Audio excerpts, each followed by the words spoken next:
All right, Lauren. Yes. Here we are. We're here. We're redoing this. Yeah, we're redoing this. We recorded an episode.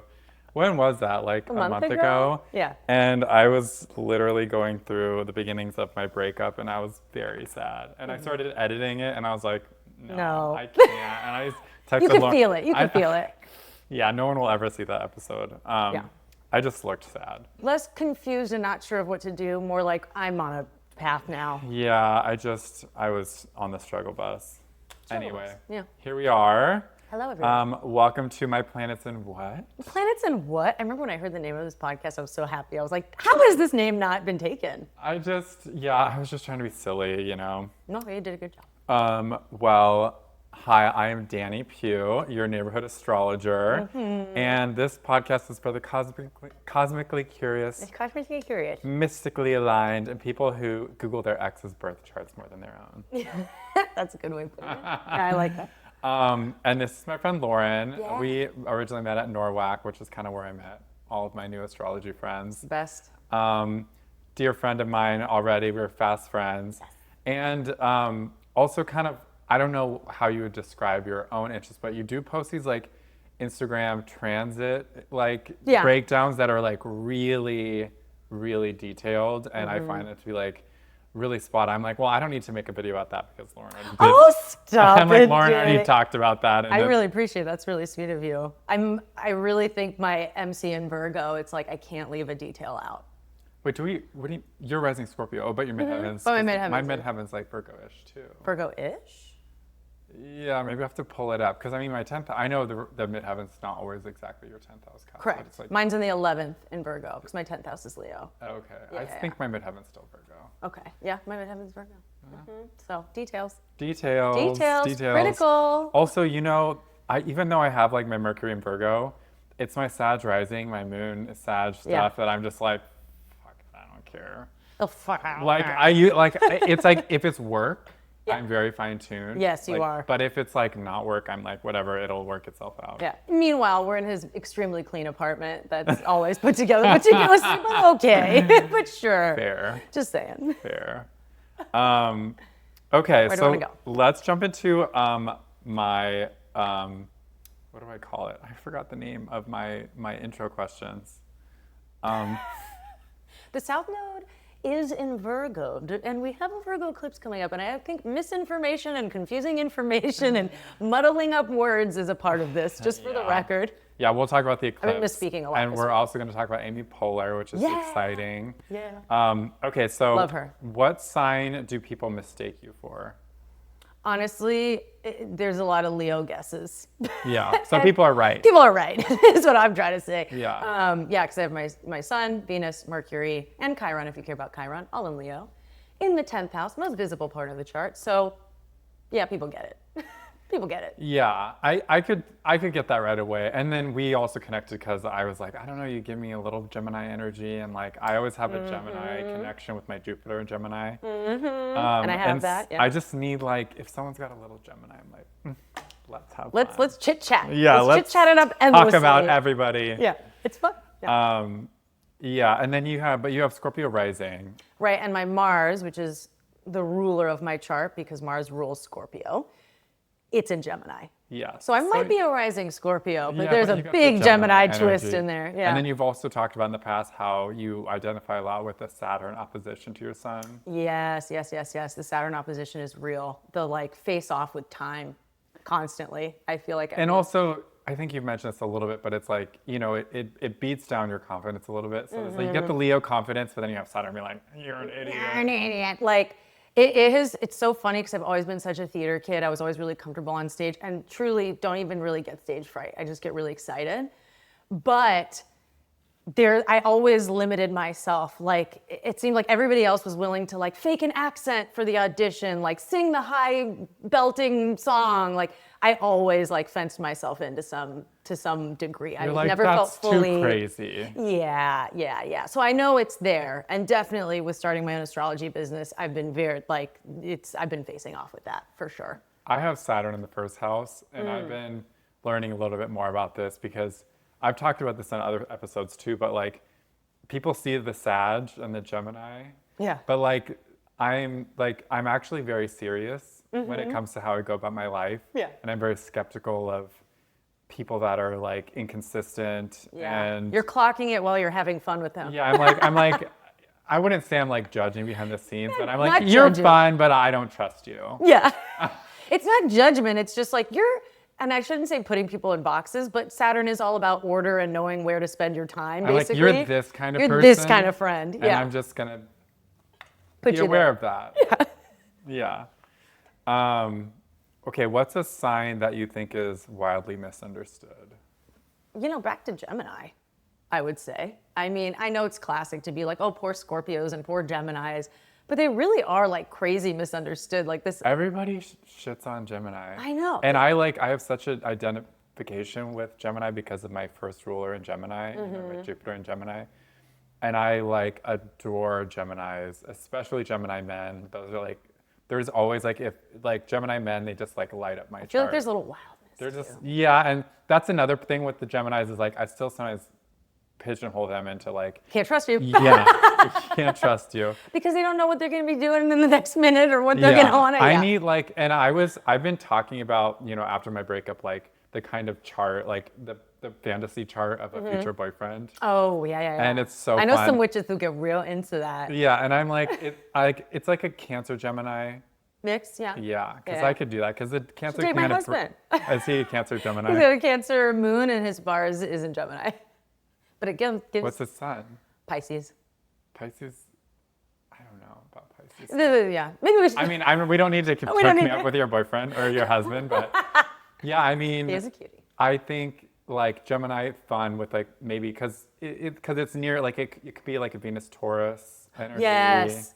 There are the more stable Geminis. Like people have to remember, Gemini, like just because Cancer. their sun is in Yeah. Gemini doesn't mean they're the close personal planets of like Mercury, Venus, sometimes Mars. Mars can stray Yeah, off, but I like they Gemini. can have the Taurus right next door. Gemini, Taurus, Cancer, like that time of the Yes, and year. Cancer on I the think other side. I think like a future partner is going to be like in that window for Oh, me. interesting. I like that you've thought about this. Yeah. Yeah. And no more Venus Aries. No more Venus. Okay, well then you can't date my husband. Oh, Because he's got really? Venus and Aries. I've Over like it. it's a trap. Because they're so attractive, but it's like it's a little too spicy. It's very My spicy. Venus is in Cancer. Yeah, you want to take your time. Like I need some sizzle pop. I have a grand trine in my chart. I've got Yeah. Leo, Aries, Sagittarius. Yes. So Spice, you I need need some spice. fireworks, but like Venus can't be in Aries. Okay, no Venus and Aries. Yeah. I can't wait for you to find somebody with everything you want, but Venus I and mean, Aries. yeah. I mean, it's gonna be like there's gonna be that thing where I'm like, gotta watch out for that. But it never happens this way. But to circle back to Gemini real quick, the misunderstanding of it all. I love when people say to me like, well, doesn't Gemini have two faces? I go, no, they have 1,000 faces. And then they're like, see, they're terrible. I'm like, no, they're able to relate to everyone and chameleon and find something to relate with every conversation. Like they can meet anyone and talk to anybody typically, if they're really emulating Gemini energy. I actually think when people really don't like Geminis, there's like a shadow within themselves. Maybe they're just actually a little jealous that these people are capable of doing that. Or that these people There's are always capable. a mirror, right? There's a always mirror there. I always tell people, whatever sign you hate, that's your own shadow, baby. Yeah, that's I not agree. about that sign. I can that's your own 100% bullshit. agree with that. I will say though that I do experience Geminis to have the introvert and the extrovert sides. Mm-hmm. I hear what you're seeing. Too. I think there can be masks involved, but it's like, there's like every Gemini I know. Well, they have one of their modes of operating. Like that's why there can be really shy Geminis and people like they don't seem like a Gemini at all. Probably more Cancer dominated. Yeah. But there are introverted Geminis who are like fun and playful in their own head. Yeah. And they might be a great writer. They might be great and like just more behind the scenes. They can be more studious. Yeah. And then there's the wild Geminis that we're used to seeing out and about. They're the ones that get talked about the most. Do you ever talk about Antisha? No. You know what Antisha is? No. Oh, so it's used a lot in horary. Okay. Yeah, Danny's the horary man. I don't know how to do horary yet. It's basically the shadow of a sign. Okay. And so you take the zodiac oriented by the tropics. Mm-hmm. So, and then you take the mirror opposite of the sign. So it basically connects Capricorn with Sagittarius, Pisces with Libra, etc. Oh, And I so don't know about the shadow, the antisha of Gemini is Cancer. Oh, interesting. And vice versa. So what I always think is interesting is like, you know, it's like one of the ways I like to talk about it's like kind of the shadow impulse. So like Geminis are relatable and playful, but it's coming from like a genuine sensitive Cancer place. Oh, I like that. And for Cancer it's the opposite. So it's like they're sensitive and compassionate, but it's coming from a place of wanting to relate to people. That Gemini I impulse. love this concept. And so like so for Leo, the shadow of Leo is Taurus. Okay. And so all my besties are Taurus. yeah, so there's like a shadow connection. Because I'm looking for Leo, safety and you're stability. looking for stability. So like you're out there being like charismatic. But it's actually for But you're trying to attract people to bring stability into your life and support. Okay, that tracks. Right? Yeah. And Tauruses are steady, stable people, and they're looking for entertainment. Yeah, And which so- makes sense with the Venusian rulership. Yeah, Like so I they're, see how they're this looking is. for performance and Wow, it's good. My best friend's a Taurus, and I'm excited so about this. And you look at it in horary because sometimes you can't find an obvious aspect and you're trying to see like how Answer did the this question. happen? Yeah. And sometimes there's an exact antisha aspect. You're gonna And have so to show me you how can to do use this. that. You can use that and be like, oh, it's gonna come behind the scenes, someone's gonna show up. Or like if there's synastry that doesn't make sense in a chart, you could be like, well, their moon hits the antisha of their sun or something. Okay, it's another thing. Okay, cool. I want to. And it flips the degree to like, so if it's like 29 degrees, like 29 degrees Virgo would be 1 degree Aries. Okay, because Antisha. Aries is its antisha. Antisha. Okay, and it's like the opposite degree. Yes. Almost. So you can look at the way antisha hits things. Very interesting. Yeah, I look like it up. that. It's cool. It's very look at it. used in horary, but I also use it sometimes in other things. I want to look at it in synastry with my husband. Yeah. We have a very weird Yeah, combination of our do charts. it. Yeah. Okay. What is there something in a birth chart that you're like that you always look at like this is your hill, like your birth chart hill to die on, like in terms of like you bring up Chiron like every other sentence, I feel like. I don't know. It's so funny with you. I do. You're like, well, my Chiron, or it's my Chiron. Like, It's my Chiron. It's my Chiron. Yeah. and I don't talk about asteroids really hardly at all. To be honest, I've been studying Hellenistic a lot over the last 2 years, and I've taken a big break from focusing on Chiron or other, Vesta series, other asteroids and everything. So it's definitely not the first thing or like the hill I fucking die on. But I will say I obsess over the moon. I will obsess like crazy over the moon, which I guess is probably typical. Yeah.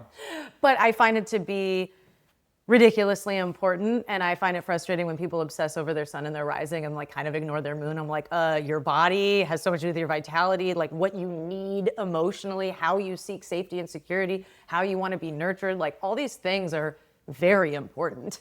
So I really lecture the clients about their moon and make sure they really fucking understand.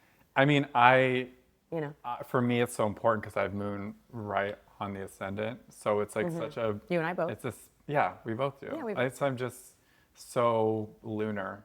Like I can't help it. I'm moody. I go through, I wear my heart on my sleeves and I can't help it. Can't help it. When Saturn's there, it's like, close it up. Yeah, I know. I'm always Are like... they close, the moon and Saturn? I mean, my moon's 14 degrees Sag and my Saturn's 25. I mean, that's not super far. I would count that. I count aspects with the moon with a 13-degree orb, so I would count it. You would count Some Hellenistic shit.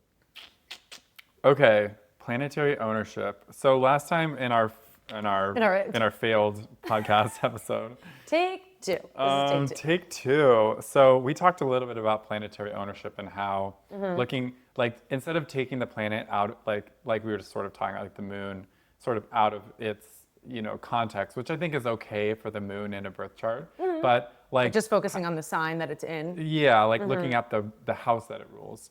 That too. So yeah. where is Cancer in the chart? Right. For your first and for your personal archetype, which is the way I call it, like your first ruler is like that's who you are. Right. It represents literally you. Yeah. So like whatever planet rules your ascendant. Like that's who you are. Yeah. So you're Mars and Gemini in and with transits. Can I point this out really quick? Yeah. And with transits, like I feel like people forget, like the planet in your chart that represents you, literally it's you. So your ascendant point, the degree it's at, and the planet that's ruling that ascendant point, those are two really important points to look at when you're hearing about transits and stuff. It's like, don't forget, if Mars rules your ascendant, this isn't just about like anger and fighting and all this stuff. It literally is physically you.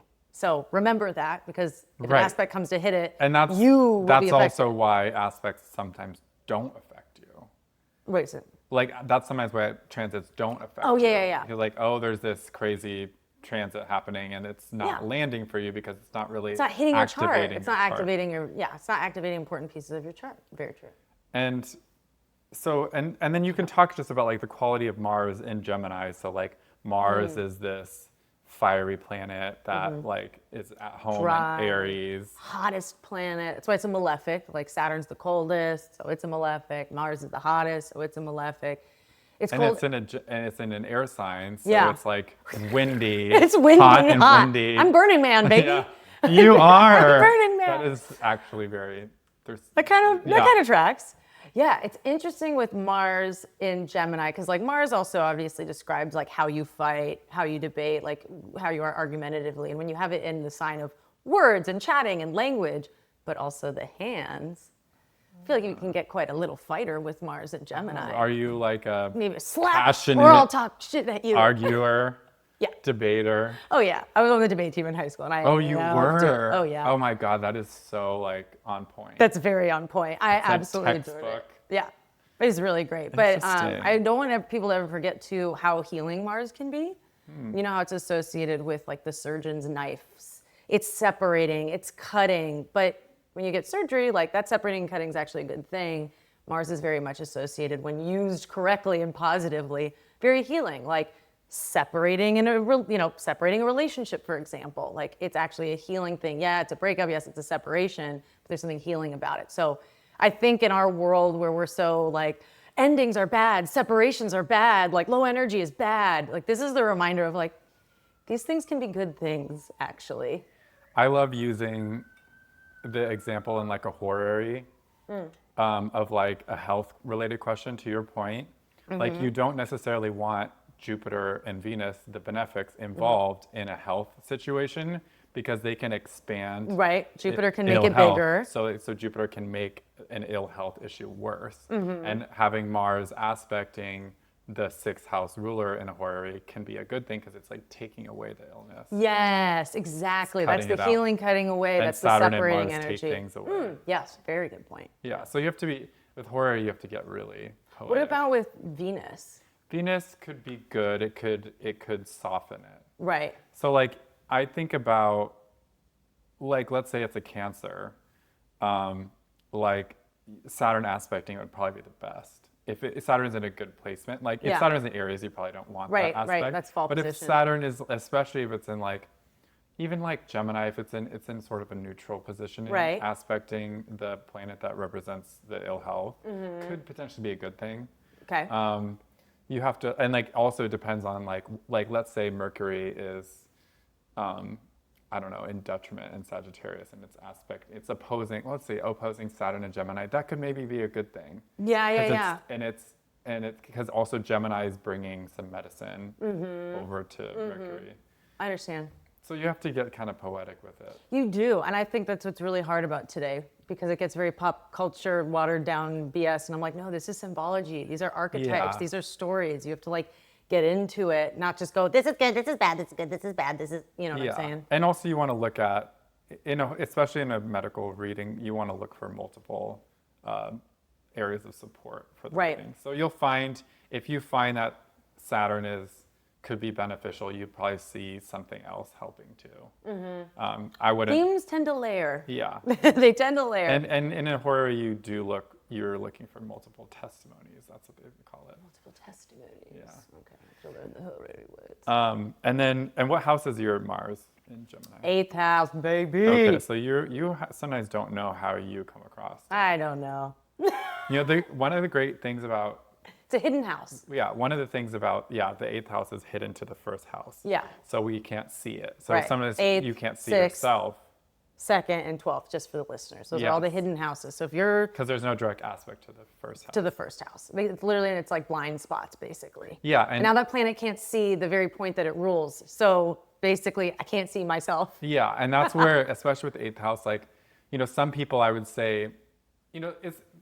In general, you don't want to always listen to what people say about you. Like, just think about what you think about yourself. You know, stay confident. Right. But with 8th house people, I think it's important to like have those I need to hear trusted it. people and reflect things back to you. Like, this is, you know, like a trusted friend. Trusted. Be like, yeah, what for sure. What do you see about what's going on with me? Yeah. And get them to reflect back to you. And that's like, my Venus is in the 8th house. So relationship stuff is like, I'm kind of blind to it. Right. And out of... And Amy Poehler. Yeah. That's her... Anyway. Okay. We'll get to that. Yeah. She has a similar thing going on. Okay. So like, you know, like I don't always know what's going on in my relationship until other people are like... I ask. Yeah. And I wait. And again, no like disrespect to my relationship, but like, you know, I think, you know, people... You didn't see it before everybody else saw it? Yeah, a little bit. Yeah, there's a little bit of that. A little bit of that. And that's for a lot of us, by the way. This is not an unusual thing to have go on in your chart. And it's good to have trusted friends. And you, honestly, even if your Venus isn't hidden or the ruler of your descendant isn't hidden, always good to have the trusted friends to tell you what they think. And so my first ruler, Jupiter in Gemini on the 7th house cusp in detriment. And it also speaks to, it's like a little bit of a codependent pattern that I see. If your first ruler is on in the 7th house, you're going to abandon yourself for other people. Yes, I love that my husband abandons himself for me. Does he That's have what that? he has. Yeah, I mean, you're like, come into my world. Yeah. And they have to be careful. And I think a good partner for somebody with that signature would be someone who says like, I'm good, you take care of you, like I'm good. And that is how I am. Like, as much as I'm like, come into my world because it's more fun and your life's more boring. But I do love having my own. I am very independent, so I don't like suck him in or demand that he comes in or like. I mean, that did happen, but I think I'm like a giver and a people pleaser, and I need my friends and community to be like, do you, and like, Yeah. Don't worry about me because I will worry. Yeah, I will worry. I'm born to worry about other people. And that's like that's all my. And Saturn in the first house, I'm gonna do something about it. Yeah, and that's all my own trauma and stuff. So, we can touch on this briefly, but like, what is your relationship to astrology, like as a divination, as mysticism, like the narratives, the storylines, the poetry of it all, the symbology? Like, do you feel like it's? I think of like the you know, action reaction card for the horse, sort of like. Or like chicken and the egg. Chicken and the egg. Yeah. Like, does astrology predict or is it a reflection? Oh, I definitely think it's a reflection. Like, absolutely no question. For me personally, and everybody can look at it the way they want to, but I like kind of verbatim. I actually told somebody this on TikTok the other day because they commented on my video like, none of this astrology stuff makes sense. And I was like, okay, that's fine. It's a form of divination. You don't have to get it. And then they're just like, I'm more of a Jesus Christ person. So like, you can keep it. You're like, you do you. And I was like, well, personally, I do view planetary transits and like what the planets are doing and reading them as like the language of God, like trying to give us information so that like, if we do look at it. The oracle. Yeah, it's like an oracle and it's a reflection of what's happening. And obviously, if you're looking at transits that have not happened yet, you can make predictions, but I don't think the planets make the thing happen. They're just letting you know this is what is going to happen, and now you can prepare. Does that make sense? Totally. Yeah. I had to convince my Christian Nana that I wasn't doing the devil's work, so thought about it. Yeah, I think you can talk about the oracle, you know, or the sage in like the I Ching. There's like, you're interfacing with something non-physical. You're asking something of the oracle. Yeah. And then you're going to use, you know, tarot, a horary as a guidepost, giving you clues to what, and the more you sit with it, that's like with the horary, you have to kind of sit with it a little bit. And with the tarot too, which I use a lot, you know, you have to sit with each card, look at the imagery, the symbols, and then you learn and you read about other people's interpretations of the card as well. And then, you know, I follow quite a few people on YouTube and I spend time like kind of meditating on each card and I love that. Yeah.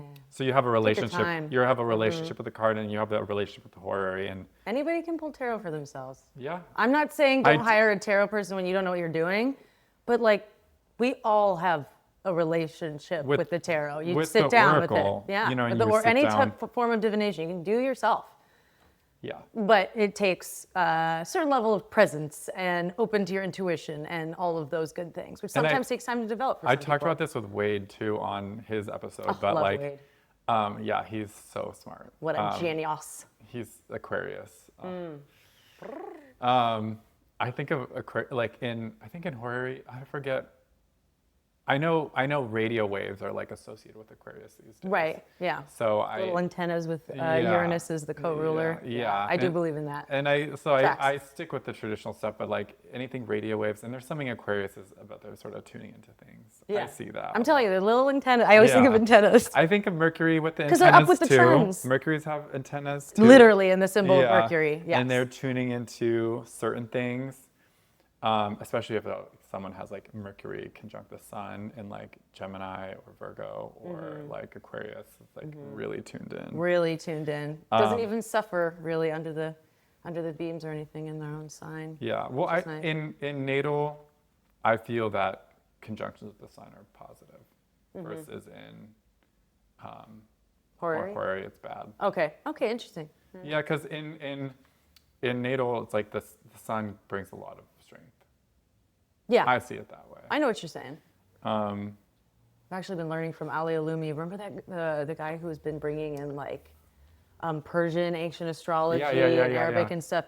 Did you go to that? I went to that lecture. You did. It was amazing. Yeah. He's amazing. I'm now following him on Patreon because he's just a friggin' genius in teaching me so much stuff. I wanted to go, but I had something going on. I think that's when I was grieving. I think you're grieving, yeah. He was talking about how in the ancient traditions that he studies, how Mercury is so always so close to the sun and like best buddies with the sun, aka God in old school, that like even when it's combust or under the beams of the sun, it never, no matter what sign it's in, actually gets burnt up. And I found that really interesting. And I'm like looking at it a little differently now, seeing what tracks. Yeah. Just wanted to mention that because it was interesting. Very good. Very good. Okay, so let's look at Amy Poehler's chart. So earlier you were like, I don't care about celebrities. I don't care. I'm the worst for your show. I don't care about celebrities. Who do you want to talk to? And then like 5 minutes later, she's like, I actually like Amy Poehler. And I was like, perfect. She's amazing. And I've been getting a lot of her podcast clips on Instagram. She's getting more popular. She had not more popular, but her podcast She's pretty popular for a very long time. is getting more popular. Yeah. And she said something on one of these clips I saw, and she was like, people are getting too serious on this stuff. Like, I just wanted to give my like 70% on hang out with my friends, eat some chips, talk about and random I'm like, stuff. You know what? That's refreshing. The whole point of her, it's called Good Hang. The whole point is just like, you're listening to two funny people have a good hang. We're not trying to teach you anything. Yeah, although I do love like all the relationship podcasts right now. I'm just like... I put on Good Hang sometimes when I'm like, I need to turn my brain off and just listen to giggling, but I end up usually turning it off halfway through sometimes because I want information so badly. Mars and Gemini. So I'm like, what's the point? I've been getting to like Esther Perel and like... Yeah, getting a little deeper there. Yeah. What do you fight for in your relationships? What do you fight for? Oh yeah, and she's Aquarius, right? Okay, do we want to talk about let's talk about Amy. So let's just chit chat and then we can dive a little deeper. So it was just her birthday, September 16th. We called her in. And I'm going to try to post this episode pretty quickly so we're not waiting too long because also the eclipse is coming up on Sunday. We will talk about that. So she has Aquarius rising, and her Saturn, the ruler of that, is in Gemini in the 4th house. Well, I cast this without not in whole sign. So let me actually. And whole sign, it's in the 5th, which I think tracks pretty well for her. Yeah. Rising Aquarius already. Do you want? Yeah, go for it. All right. So rising Aquarius already, it's one of the two signs ruled by Saturn, right? So we have Capricorn, we have Aquarius. But I do agree with the co-rulership of Uranus for Aquarius because it really speaks to the revolutionary, wild energy of a lot of Aquariuses. Also, she has Mars in the 1st. So and she has Mars in the 1st. She's going to be like shaking things up. She's going to be shaking things up. But like, even if on one end she respects order and tradition and all these things, that Aquarian energy usually makes them want to like change the status quo. Very up on trends and what everybody's doing. Usually, like in highest vibration, rising Aquarius people really like care about the collective, care about where the world is going, very humanitarian. And they have a lot of friends. And they have a lot of friends. If any Aquarius rising I know has like a million so many friends. And they're into collaboration and teamwork. But it's an air sign, right? So a lot of chatty rising sign. Definitely chatty. And we really doubled down on that with her because she has Saturn in Gemini.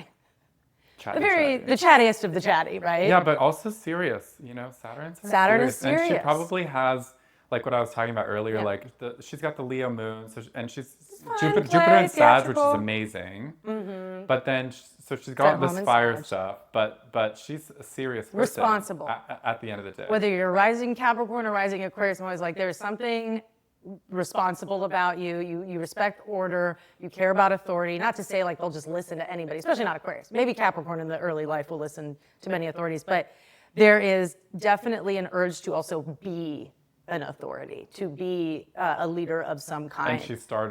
And she started the Upright Citizens Brigade, which is like a huge comedy troupe thing that's like they have in Chicago, which I think is where she started it, and then it's in New York. We have one here in Hollywood. It's a big deal, and she actually started that. So she's very much an authority, and when we think of Saturn in the fifth, if we're using whole sign, yeah, we should be. The fifth house is the house of creative expression. So becoming an authority, Saturn, in the realm of creative expression, and definitely not being scared to like create the order and the structure to this creative expression that she has. So like a literal school of it too. And I think Saturn in Gemini is also very like teachery. Totally. Very like elementary school too. Yeah, like I'm teaching the kids. Yeah. There's really heavy weird shit going on in the world, and I'm gonna focus on how I can give these kids order and stability, you know, that really fun, playful side of And Gemini is like, I associate with like humor too. The cleverness of Gemini. And is this her obsect malefic? Yeah, it's obsect. She's a day chart. So Saturn is on her team. So, you know, let's say she was born at night, having Saturn rule her ascendant would be more problematic. But guess what? As you mentioned, her out of sect malefic Mars is in her first house. I see this as anxiety issues. Even though it's overthinking. Even so. And well, that was my theory. And then I looked at her information and she talks a lot about anxiety. Oh, okay. But I think like Geminis always have that like really like restless kind of energy. You know what I mean? And with the North Node overdoing thing, you know, going overboard, hitting her Mars, that's already like riled up in Aquarius with many thoughts, many ideas, many ways she wants to be an authority. You know what I'm saying? Like I could see that being air signs, like the nervous system is a part of it.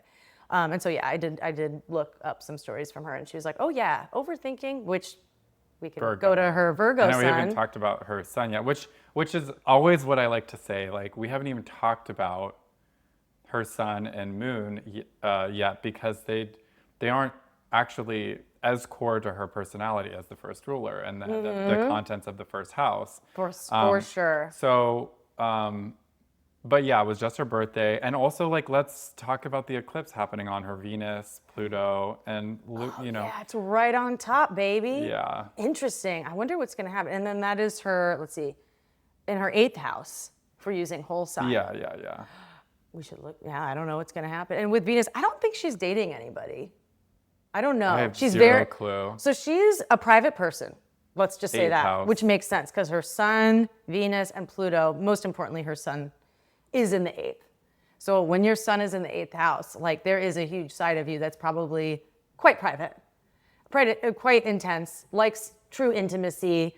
There's a lot more to say about the 8th house, but what I'm saying is I'm not surprised we don't know a lot about her personal life. Yeah, now that I think about it, I'm like, she's a comedian. Yeah. She's best friends with Tina Fey. Yeah. They did a bunch of stuff together, but like personally, I don't know. Like we don't know. She was married to Will Arnett for like a really long time, which makes sense because I want to mention that, you know, Aquarius is a fixed sign. They don't, as much as they love to cause revolution and like long-term change, they're not about like changing their relationships. Like they are attached. And then therefore Leo's her descendant, and that's where her moon also is. So another fixed placement. Really actually deeply invested in her relationship. Deeply invested in her relationships. And that fixity makes it so I would see her probably staying in a relationship for a long time before the wheels are just completely falling off. Saturn too. Yeah, and Saturn is there. Oh, and I want to mention this before we move on. from Saturn being in her 5th house. Because the 5th house is also the house of children. Yeah. And Saturn can cause delays. It has something to do with things taking time. It also denies And it things. denies things. Does she have kids?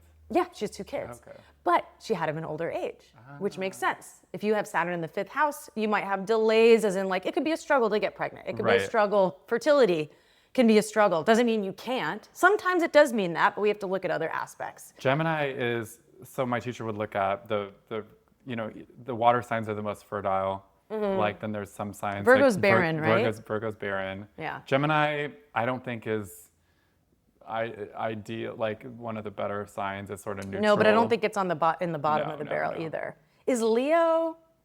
Leo's probably okay.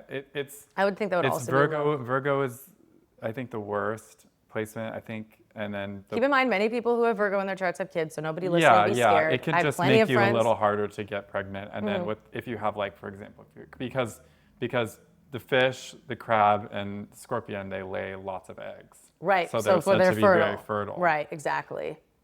Interesting. I don't know how the twins would show up. Did you have twins? You probably don't. No, but she does have 2 kids. Yeah. You could use that. We could get real literal with it. You could use that. I think the earth signs aren't great for pregnancy. Agreed. That's what I'm recalling as well. But anyway, so my point was just it maybe took her time and all these things. And also, if you have Saturn in the 5th house, you might actually just not want to have kids. That's what the denial can show up as well. You deny it of yourself. You deny it. Yeah. Especially if we see other aspects going on, like hard squares and weird shit with your moon.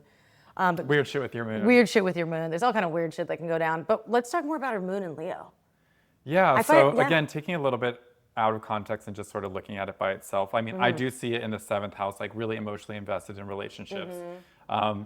Not necessarily the moon's not in detriment in Leo, obviously, so she's not going to go out of her way I would. She's not going to abandon herself for somebody else. Right, but she's going to get a lot of joy out of it. Yeah.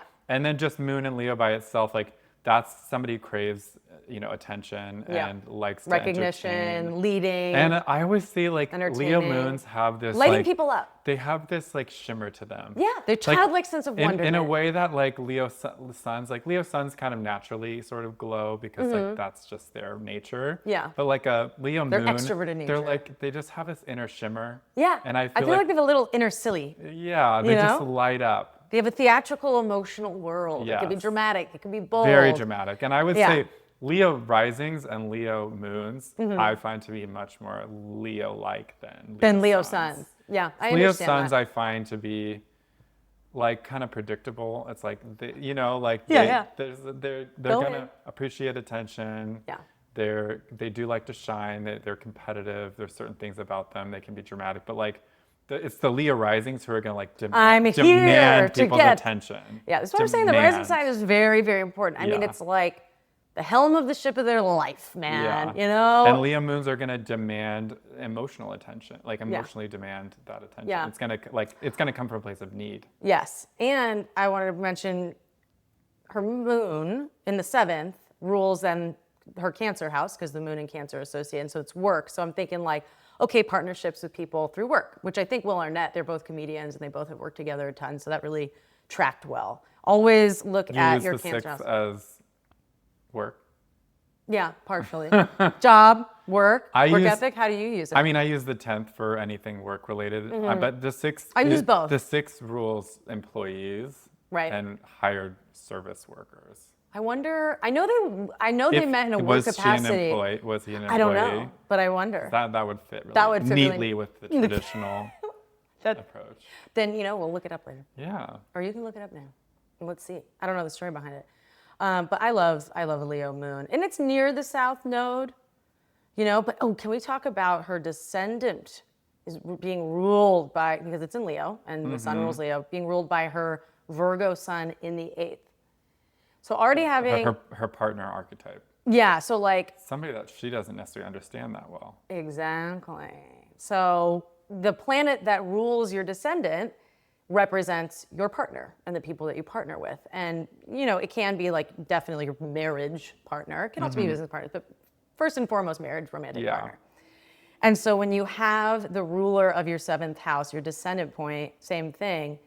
In the 8th, it's right next door, it's in the blind spot, and the 8th itself is already a hidden house.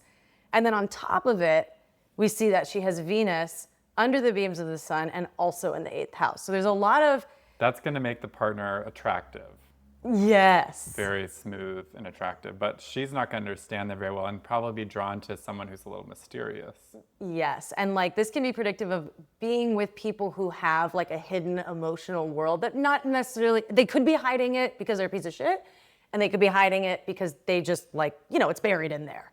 But sometimes people, when they have the ruler of their 7th in the 8th, it's like, oh my goodness, I'm with somebody with so much more emotional complexity and turmoil and shit going on with them that I even realized at the start. Maybe she finds that fascinating because of her, how grounded her chart really is. I mean, there's like, she's got no water placements.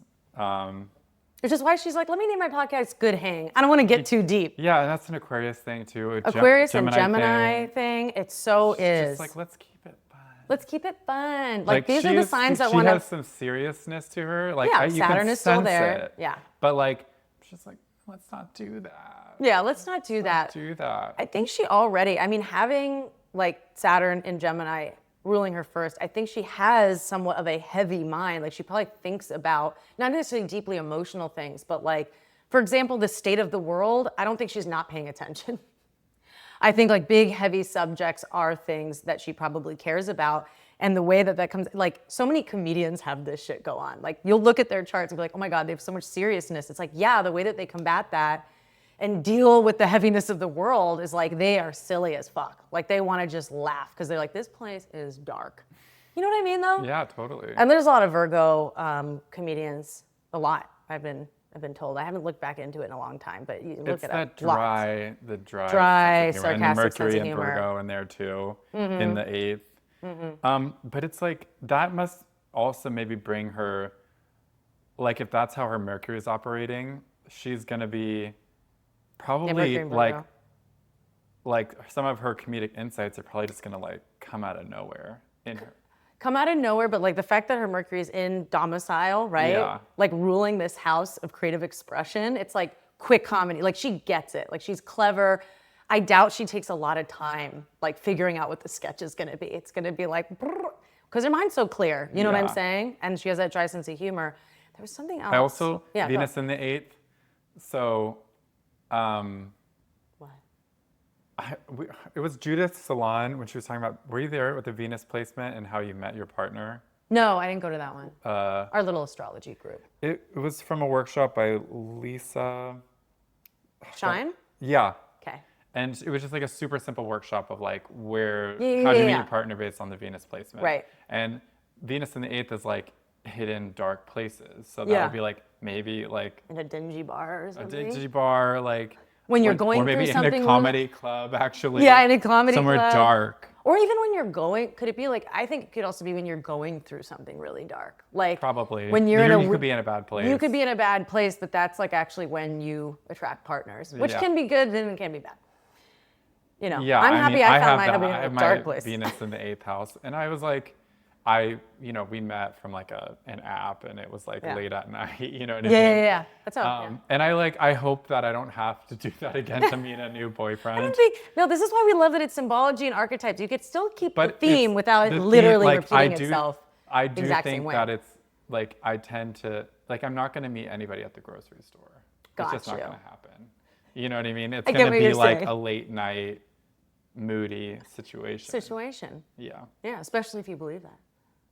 I mean, that's everyone I've ever dated has been, it's been like that, an intense or moody, kind of dim. You're like, I know what tracks for me. I just know that that's how it usually happens. Yeah. And there's something sort of romantic about that. Again, I'd be happy to meet somebody in a different way, just more natural. My psychic. People ever meet people in a grocery store anymore? Probably not. It's a fantasy. Although there are like, I've heard at certain grocery stores they'll have like get-togethers? Like a thing where you put like, you know how pineapples are like the sign of swingers and or like also the symbol of like, you know, it's the symbol of hospitality, like a pineapple. If you like absolutely not. Like, okay, well if you leave like you leave like a pineapple for guests and it's like the sign, it's the universal sign of hospitality. Okay, good to know. And so you might see like some hotels have like a pineapple as their logo, things like that. I have seen that so many times. Yeah. Okay. So like, but swingers also use pineapples. So we're like, wait, hang on, we're hospitable. Yeah, exactly. And so there, like I read somewhere there was this thing where you go at the certain grocery store, like on Tuesdays, or like, you put a pineapple in your cart and walk around. What? Yes. Oh, wow. Okay, I like that. So it's like a thing. It is a thing. Well, if there's any way that you'd meet someone at the grocery store, it would be something like that, because there's still something mysterious about that. Yeah, and sort of like sexual with like the not that I associate the 8th house with sexuality, but a lot of people do.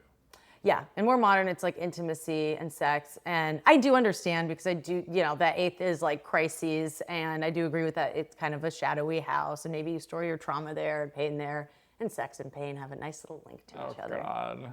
Just saying. Okay, anything else? I just want to touch on does Jupiter in domicile Sag and its home sign. The 10th. Yeah. So that's isn't it? Wait, no. I should have printed it's her 11th, which we printed it out in a different house system. But no, Jupiter is in her 11th, and in whole sign, I feel like that tracks because friendships. She already is geared for collaboration, right? By being a rising Aquarius, and then she also has Saturn in Gemini, so she really likes working with other people, or at least being with other people. She's very comfortable with lots of people. Aquarius is very much the big groups, right? The networks and the collaborations and big friend groups. But then you put Jupiter in her 11th house, expanding her house of friendship. And really attract people to help her. Yeah, and so I have this too, but she has it in domicile, and I have it in detriment. So it's like people will show up and fuck me over. Promise to give you something lie to me. And then not follow through, right? More it's like I don't get this like huge explosion of like everybody wants to help me, but like every so often I get like one person who's like, I am gonna help you, and then they help me a lot. But it's like in these bursts as opposed to like, so that kind of makes sense to what you were saying before the podcast too. I know. Your friend. Telling my story. And my friend being a cool person helped me out. Okay, anything else you wanted to mention? I do want to say too that, I'll finish with this. Having her Venus in Virgo in the 8th, let's forget the 8th for a second. Having her Venus in Virgo, like alone does also lead to maybe over-criticism in relationships, right? Like that overthinking kind of energy. It can be it's that. a fixer. It's a fixer. It's a fixer. So a lot of people with Venus in Virgo can be the type that are like, I'm going to fix you. Because they are people who want to fix things. And if it's your relationship planet, one of them, in the fixer, you can end up being the chick who always has a guy sleeping on your couch who can't pay his fucking rent. Right. But also you could just end up with emotionally not super available. And you're like, I'm going to fix you that way. And there can also just be like within relationship, Amy might be somebody who really overthinks things or even goes swings the other way and over criticizes or notices all the problems with the partner. So sometimes people with Venus and Virgo, like they notice all the problems and they really want to fix them. And then on the other end, it's like, I just notice all the problems and I want to fix them, but because of the rest of my chart, I'm not going to do that, but I will let you know what's wrong. And like they can be nitpicky, very critical and nitpicky. And even of them, especially because, well, I view it this way. Venus in Virgo is like, I love you. But. No, it's like, I love you, so I want to help you. Yeah. And by help you, I mean tell you everything Tell you what wrong to do and tell you what's wrong with you. Yeah. And also, like, she might be she's probably that way with herself as well. Oh, like, yeah. Insecure. I mean, Virgo is brutal. Yeah, Virgo is brutal. It's people are always like, why does a Virgo have to notice all the details? I'm like, because they're here to fix things. You can't be the person that fixes things and misses details. Like, it's the blessing and the curse of Virgo. And it's a mercurial thing. Yeah. Like, if you have Mercury conjunct the sun, even if it's in a different sign, it'll do that. Gemini can do that too a little bit, but it's really a mercurial thing. That too. Yeah, the wanting to do, there's always like it's just, it's more like Virgo's going to fix it. Gemini can still run around in circles and try to make things happen. Yeah, and then be like, I'm going to do my own thing. Yeah. They'll be like, you do that one. Okay, I'm going. Okay, I was going to also say before we move on, like, yes. Like, so she was on SNL and played a lot of characters, and I think that's the Gemini thing of, like you said earlier, wearing a lot of masks. Many masks. But also, like, is there anything that really, like, her iconic character was on Parks and Rec? I feel like she played herself a lot. Which is great. If you guys didn't know, all the best comedies are people playing basically themselves. Yeah, Modern Family, the whole cast, they're basically playing themselves. Yeah. They all talk about it. Parks and Rec, similar thing. And I think those are the best. Favorite actors is Sandra Bullock, and she truly just plays the girl next door because like that's her survive. And she's a Leo. And that's unrelated because I don't really think of her as a comedian, but she's naturally funny. And Yeah. I know what you're saying. But yeah, people just play. It's like also I think a lot about the like girl next door characters. I don't at all. Really? No. A girl next door and boy next door are kind of my favorite characters. Maybe it's my Venus and Cancer. Yeah. So you live next door? Yeah. That's so cute. Is there anything else? No. I feel like, yeah, we could talk a million years about it. Okay. Let me flip through my Virgo papers. Okay, let's talk about the eclipse, because I'm going to try to get this podcast out sooner than later. So let's roll back a little bit and talk about the previous eclipse, which was the lunar eclipse. Which means full moon. In Aries, Aries and Libra. Oh, not literally the one that happened 2 weeks ago. Wasn't it? Wasn't that in Aries? No, it wasn't. Oh my God. Can it get canceled? He's been going through a breakup, guys. You get things wrong when you're going through big stuff. No, I haven't been paying attention. I know, he had enough life going on hitting What his was chart. it, like 0 degrees then? It was, so that's 4 weeks ago. Okay, so this is interesting. So we had, at the top of Virgo season, we had a new moon at 0 degrees of Virgo. Okay, so that's I'm not what you're totally thinking crazy. It was like... Then, on September 7th, we had a lunar, aka full moon, eclipse in Pisces, where the moon now went all the way from Virgo to the opposite sign of Pisces. Now, this Sunday, we're at the end of Virgo season, and we're very uniquely getting a second new moon in Virgo that also just happens to be an eclipse. And obviously, if we're having a second one, this moon was going to be at the last degree of the sign, so the critical degree, or I really do call it the anaretic degree. Yeah. So we've got a lot going on here with the South Node. Anyway, do you want to jump into it? The 21st is when I think like the main thing that I wanted to say about eclipses is they really, and I especially see them as as conjunctions in that they need to really hit something in the chart to really activate. I think that's why eclipses come and go, and it might not affect you in a huge way. It really needs to hit on. This is my personal viewpoint that it really needs to hit on a conjunction within like a few degrees of a planet in your chart. Like kind of an Amy Poehler is like with her Venus in 28 degrees Virgo it was, right? Yeah, no, there was, hang on. She has Venus at 28 Virgo and Pluto at 29 Virgo. Now, Pluto's generational, so it's not a big deal I'm not going that to the use eclipse... Pluto too much, but Venus for sure, that's within a degree, less than a degree because it's 28, 45. Yeah. So we're just in like within 20 minutes of arc. That's pretty close. She's getting hit, baby. So something could affect her relationship. And it's also her 4th house ruler, right? So 5th house ruler, right? Gemini? Are we talking about Mercury? Venus is her. Rules her 4th house. So her home. So her I see what you're saying. home could be affected. Yeah. Home changes, relationship changes. Like the 8th is debt. It has a lot to do with sharing with other people's money. It also has to do with crises. It's this hidden house. So if we're connecting home, right? Because Venus rules her 4th. It's interesting because I'm like wondering if she's going to have to like move or spend a lot of money on, maybe she's redoing her home. It could be something really positive, like she just has to shell out a lot of cash because she wants to change her home. Interesting. Or she has to move and she's gonna maybe lose some cash. And I'm saying lose because, we do have the South Node with this eclipse. So it's a letting go energy. It's a drain. Or she might be just noticing what's draining her about her home.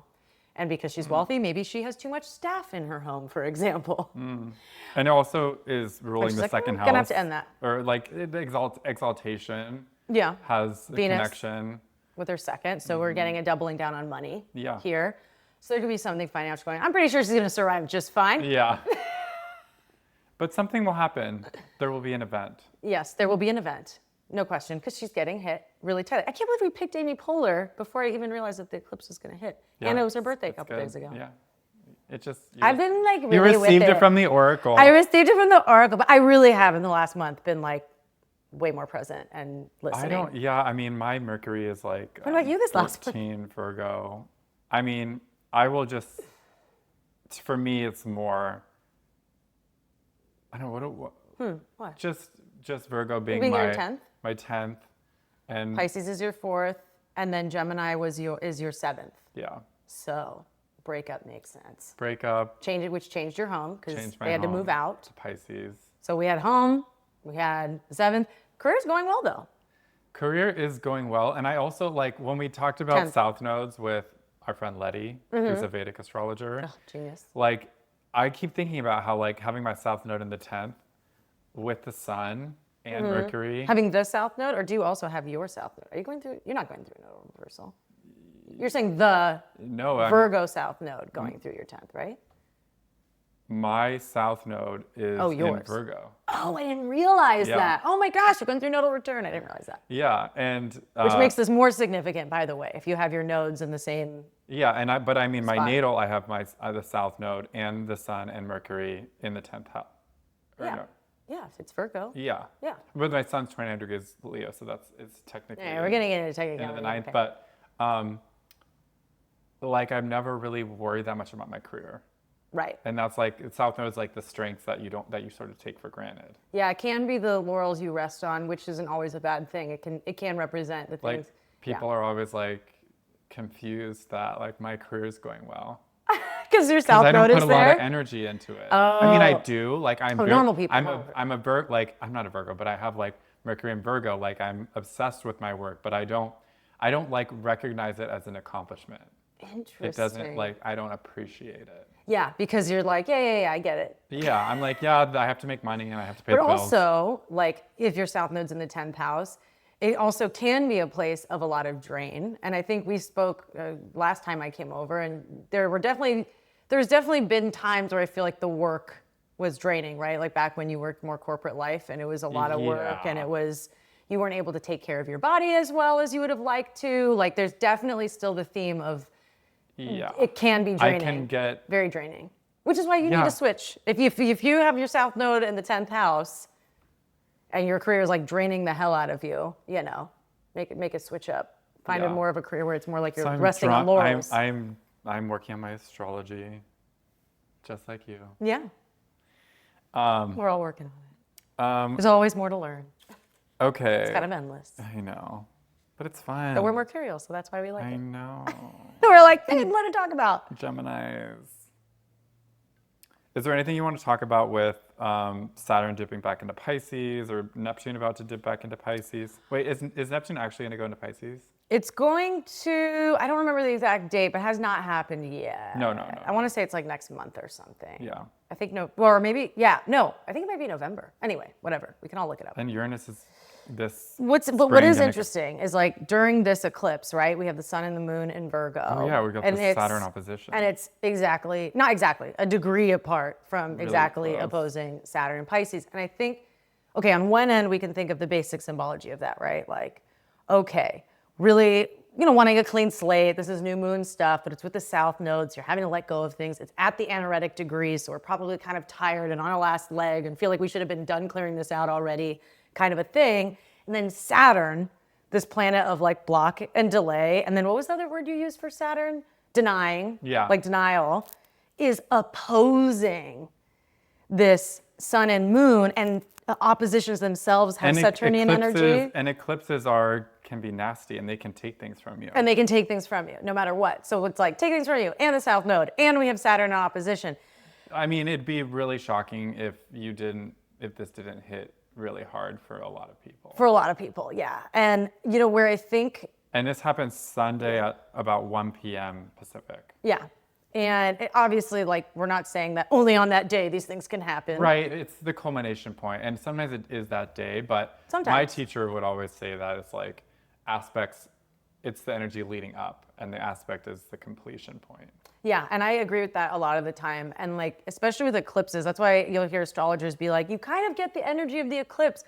Most astrologers will say like about 2 weeks before the first of the two eclipses, and then the energy of the whole eclipse season lasts all the way until 2 weeks after the last one. Some will even say 4 weeks. We all like to have our own theories a little bit here. Yeah, but because the energy you don't want lasts. to spread things out too long. But I mean, there are consequences.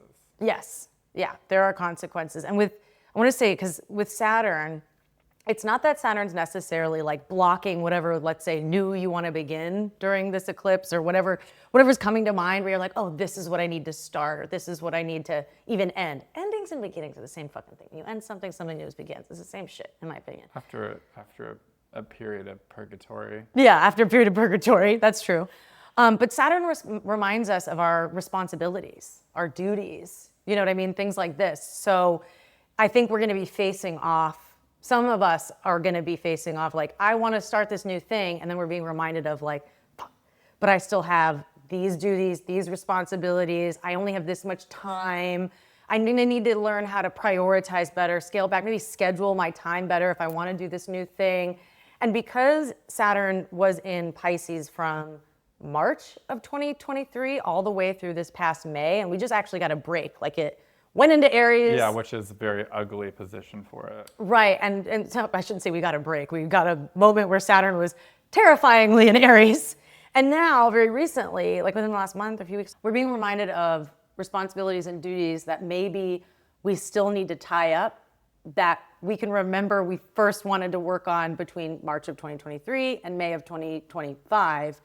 Because it's like we were being told throughout that entire time by Saturn, like, hey, whatever area of life Pisces rules for you, like this is where you have responsibility and duty. Things are going to be restricted also. And things are going to be restricted, and which is why you have to scale back and learn how to prioritize. I feel like with Saturn, can't do it all in that Saturn area. is very associated with the political climate in my experience. And entering Aries is like, if things started to get really kind of ugly. Yeah. And things are still ugly, but it's like settled down quite a bit. That was really nuts. Yeah, scary. And that energy's still around because it just happened. And to our point, like it's not like it just disappears. But I think that for people during this eclipse, you're going to be reminded of like duties and responsibilities that you may have like literally stopped focusing on by late May of this year and just like didn't think about June, July, August. And then we had Saturn go back into Pisces and it's like, and the eclipse is telling you this is actually really important. Yes. There's more things we can say about the eclipse. Do we have more time? Yeah, go for it. Let me do it fast. But we'd love to focus on how, because that's the only aspect that the actual new moon eclipse is making. Exact, like really close aspect. But we want to look at Mercury because as we've talked about, it rules Virgo. And we see that Mercury, I don't want to talk about how it's combust the sun because I'm not going to pull that in because there's enough to say. But it's in a different sign. It's in a different sign. It's in Libra. I can see a lot of us wanting to start anew for the sake of justice, for the sake of peace, of fairness, having more ease in our lives. This is a Venusian sign. And this Mercury is at 5 Libra. It's a part of a grand air trine with Uranus and Pluto, bringing in elements with Uranus of like, first of all, the mood can be more unsettling when Uranus is brought in, even in a trine. But usually Uranus is asking you to think more futuristically, and it brings in an energy of authenticity. So I could see a lot of us having more authentic conversations. And this is a grand trine with Pluto too. And with Pluto, brings in depth, right? I think it brings in depth and intensity to conversation and to whatever you're thinking about during this eclipse. And Pluto also brings in the theme of power.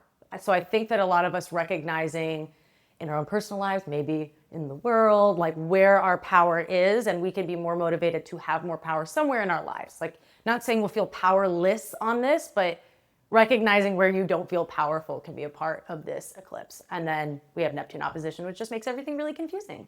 Yay, confusing. Yeah, Neptune opposing Mercury that's ruling the solar eclipse is a big deal in that Neptune can confuse and dilute. And it really is something, it's a planet that literally can bring also tiredness. But the confusion element is a big thing. So it's really interesting pairing that with Saturn in Pisces, the very sign associated with Neptune. I feel like Saturn is trying to give us a reality check, maybe even about Pisces things like our beliefs and our over-idealization of certain maybe relationships, jobs, or the world, or what we've been believing. And then we have Neptune coming in and actually being like, I know Saturn's trying to give you a reality check, but I'm just going to confuse the fuck out of you. So it's definitely a weird eclipse. It's a really weird one. I feel weird. I feel weird too. That's how we can wrap it up because we only have so much time. Okay.